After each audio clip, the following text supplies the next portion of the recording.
इंकलाब जिंदाबाद, जय भीम, जय संविधान। साथियों, मेरा नाम शेख शाहनवाज आलम है। मैं एनएसयूआई की तरफ से वाइस प्रेसिडेंट के लिए कॉन्टेस्ट कर रहा हूं। साथियों, मैं सबसे पहले सॉलिडरिटी पेश करता हूं फलस्तीन के निहत्थे इंसानों के लिए। मैं सॉलिडरिटी पेश करता हूं तमाम पॉलिटिकल प्रिजनर्स के लिए, शर्जील इमाम के लिए, उमर खालिद के लिए, गुलफिशा फातिमा के लिए और तमाम के तमाम लोगों के लिए जो इस विंडिक्टिव पॉलिटिक्स के शिकार हुए हैं। साथियों, मैं शुरू करूंगा अपना शेर हबीब जालिब के शेर से, माजरत के साथ कि निसार के ऐ तेरी गलियों पे है कि जहां अजीब रस्म चली है कि न कोई सर उठा के चले, जो कोई तवाफ को निकले नजर चुरा के चले, जिस्म जा बचा के चले, कि बने हैं अहले हवस मुद्दई भी मुनसिफ भी, किसे वकील करे किससे मुनसफी चाहे। दोस्तों, सबसे खतरनाक होता है सपनों का मर जाना, उससे भी खतरनाक होता है एहसास का मर जाना, और उससे भी खतरनाक होता है कि आप कोई गलत कर रहा है लेकिन आप कुछ बोल नहीं रहे हो, इसलिए कि आपका अपीयरेंस देखकर आपको जज किया जाता है, इसलिए कि आपके कपड़े देखकर आपको पहचाना जाता है, और ये कोई नहीं, ये इस देश के प्राइम मिनिस्टर ऐसा कहते हैं।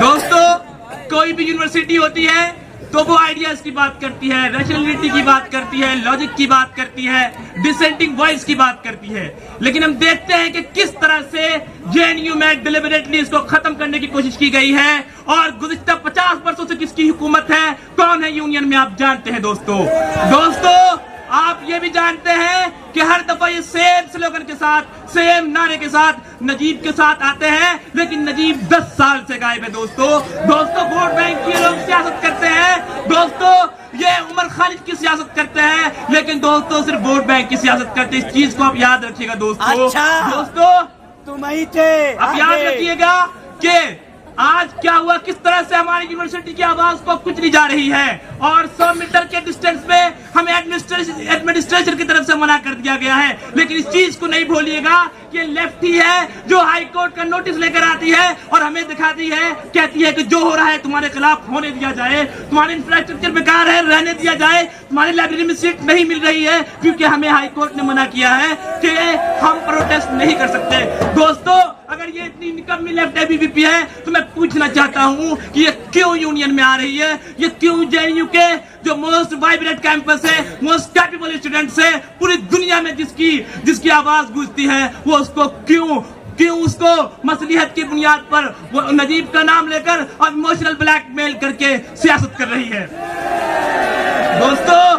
दोस्तों, मैं पूछना चाहता हूँ कि ये कहते हैं रेड सैल्यूट टू एसएल, और एसएल का स्ट्रेंथ सबसे ज्यादा है, आप भी जानते हैं। एसएल वाले जिसको चाहे उसको इलेक्ट कर ले, मगर हम क्या देखते हैं, हम देखते हैं कि ना तो पिछले साल उनके रिप्रेजेंटेटिव थे, न इस साल उन्होंने एक को भी कंटेस्ट करवाया है। दोस्तों, मैं बता देना चाहता हूं कि अगर मैं एसएल का स्टूडेंट्स हूं, उनके प्रॉब्लम को बेहतर जानता हूं, बेहतर समझता हूं, मैंने रूड बिहेवियर स्टाफ का देखा है, हमने हर चीज देखा है, हर चीज को फेस किया है। मैं एसएल वाले से ये अनुरोध करूंगा कि आप इस चीज को समझे और इसका जवाब बोर्ड से दे। मैं एसआईएस और एसएस वाले से कहूंगा कि डिसेंटिंग वॉइस जो आपका पूरी दुनिया में जाना जाता है, जिस तरह से आपके इंफ्रास्ट्रक्चर के साथ साथ, और तमाम साइंस वालों को कहूंगा कि आपका जो फंड कम किया गया है, उन तमाम की आवाज में मैं बोल रहा हूं कि आपकी आवाज को जिस तरह कुचला गया है और ये लोग इमोशनल ब्लैकमेल करके इस यूनिवर्सिटी को कुचल रहे हैं, आप जरूर उनको आप वोट की शक्ल में जवाब दीजिएगा। दोस्तों, इसी तरह मैं कहना चाहता हूं कि ये लोग क्या करते हैं, जेएनयू शटडाउन का नारा लगाते हैं, जो लोग जेएनयू शटडाउन का नारा लगाते हैं और कहते हैं जेएनयू को बंद कर देना चाहिए। मैं पूछना चाहता हूं कि जेएनयू को क्यों बंद करना चाहिए, इसलिए जेएनयू को बंद कर देना चाहिए। वो कहते हैं कि जेएनयू में सस्ता खाना मिलता है, जेएनयू में फ्री स्टे रहने को 300 रुपए में रहने को मिलता है। मैं यहाँ से ऐलान कर देना चाहता हूँ कि ये ह्यूमिलिएशन है, एक इंडिविजुअल की ह्यूमिलिएशन है, ये एबीवीपी वालों की भी ह्यूमिलिएशन है, ये लेफ्ट वालों का भी, और ये तमाम के तमाम ये स्टूडेंट्स की बात है, और ये आपको समझ में नहीं आया होगा। ये एबीवीपी वालों को समझ में आता है लेकिन वो कुछ बोल नहीं पाते हैं। दोस्तों, मैं बता देना चाहता हूँ कि बंद होना चाहिए। क्या बंद होना चाहिए? रेखा गुप्ता के सिक्योरिटी पे जो करोड़ों रुपए खर्च होते हैं वो बंद होना चाहिए। बंद होना चाहिए जो मर्सिडीज चलती है वो बंद होना चाहिए। जो करोड़ों के बंगले में रहते हैं मिलियंस के वो बंद होना चाहिए। एक वैगन को सफर करना चाहिए। जो 2 BHK का रूम मिलना चाहिए। बंद ये होना चाहिए कि MLA और MP को करोड़ों रुपए में जो खरीदा जाता है, बंद ये सिस्टम होना चाहिए। दोस्तों, ये जेएनयू से चिढ़ते इसलिए है, ये जेएनयू को गाली इसलिए देते हैं कि कोई उसके स्टेटस की कोई चैलेंज करने वाला नहीं होगा। दोस्तों, जो जेएनयू को गाली इसलिए देते हैं कि वो जानते हैं कि जेएनयू ही ऐसा है जो कहता है कि अमित शाह का बेटा बैट नहीं पकड़ा है तो BCCI का चेयर नहीं कर सकता। जो कहता है राजनाथ सिंह का बेटा एक्टिविज्म नहीं किया है, तो वो देश को रिप्रेजेंट नहीं कर सकता है। जो कहता है डायनेस्टिक पॉलिटिक्स होगी तो कैपेबिलिटी की बुनियाद पर होगी, डायनेस्टी की बुनियाद पर नहीं होगी। जो कहता है नेपोटिज्म खत्म होगा, क्रोनिज्म खत्म होना चाहिए, फेवरेटिज्म खत्म होना चाहिए, काबिलियत जिंदा रहनी चाहिए। इसलिए जेएनयू जिंदा है और जेएनयू जिंदा रहना चाहिए। दोस्तों, होना ये चाहिए था कि जेएनयू जैसी यूनिवर्सिटी हर डिस्ट्रिक्ट में खुलना चाहिए था, हर स्टेट में खुलना चाहिए था, हर जगह खुलना चाहिए था। लेकिन क्या हुआ? जेएनयू पर ये लोग जेएनयू को शटडाउन करके, क्यों उन्हें पता है कि उनकी दुकानें बंद हो जाएगी, सत्ता के गलियारों की उनकी दुकानें बंद हो जाएगी, वो लोग किसी लायक नहीं बचेंगे। एक रिक्शा चालक, मैं कहता हूँ कि एक रिक्शा चालक का बेटा भी अगर उसके अंदर कैपेबिलिटी है तो वो यूनाइटेड नेशन में, इंटरनेशनल क्रिमिनल कोर्ट में, वर्ल्ड हेल्थ ऑर्गेनाइजेशन में, वो हर जगह जाके इस देश को रिप्रेजेंट कर सकता है। इसलिए वो जेएनयू को गाली देते हैं। इस चीज को आप याद रखिएगा। दोस्तों, या मैं कुछ लोग होते हैं जो मेरिटोक्रेसी की बात करते हैं, जो एक्सेलेंसी की बात करते हैं, जो गोल्ड मेडलिस्ट की बात करते हैं। मैं कहना चाहता हूँ कि अगर कोई गोल्ड मेडलिस्ट नहीं है, कोई गांव के कॉलेज से पढ़ा हुआ है, गांव के छोटे से टूटे हुए जो कि जानते हैं कैसे स्कूल की इंफ्रास्ट्रक्चर है, अगर वहां से पढ़ा हुआ है, तो क्या वो जेएनयू की स्टेज पे खड़ा होकर वो बातें नहीं कर सकता है? वो दलित की, SC की, ऑब्रेस क्लास की, मार्जिनलाइज्ड क्लास की बातें नहीं उठा सकता है? अगर उठा सकता है तो ये चीजें क्यों खड़ी की जा रही है? दोस्तों, ये बातें क्यों खड़ी की जा रही है? दोस्तों, और फिर मैं कहना चाहता हूँ कि जो लोग भी पॉलिटिकल वेंडिक्टिव का शिकार है, मैं इनके लिए शहर भी जारी कर पड़ूंगा। मैं ही मंसूर हूँ कह दो अगयार से, मैं भी खाइफ नहीं तख्तेदार से। क्यों डराते हो जिंदा की दीवार से, क्यों डराते हो जिंदा की दीवार से? जुल्म की बात को, जहल की रात को मैं नहीं मानता, मैं नहीं मानता। दोस्तों, मोदी जी कहते हैं कि इंडिया जो है If elected, what are the top 3 issues you intend to focus on during your 1-year term? इनकलाब जिंदाबाद साथियों, मेरा नाम शिक्षा नवाज आलम। पहला तो ये है कि जैसा कि हम देख रहे हैं कि जेएनयू में जो है इंटरेक्शन कल्चर बिल्कुल से खत्म होता जा रहा है। लोग एक दूसरे से बात करने में कंफर्टेबल फील नहीं करते हैं।